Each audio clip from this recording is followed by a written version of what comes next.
guys, how are you doing? We are here, my name is Marcelo, we are here in our workshop in Laurus in Paragon. We are here with Prit as well. Hi guys, welcome to the Laurus workshop in Kensington. We are here to show you something in action with Paragon. Yeah, our students in action soon. Yeah. Come with us. Come with us.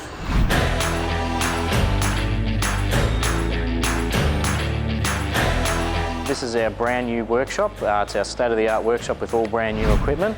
This is for training for our Cert 3 and Cert 4 course. Here at this workshop we've got all the tools that we need for all different types of repairs and diagnosis.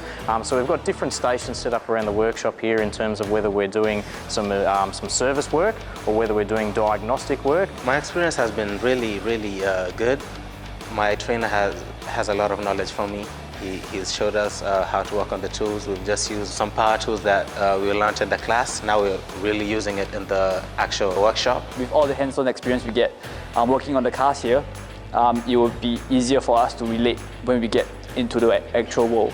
So our Cert 3 covers everything from basic servicing all the way up to a fairly moderate level of diagnostic work, which is really good in terms of an employer that's looking to employ somebody. They really want to employ somebody that has that kind of experience, and that's what we have here at this workshop.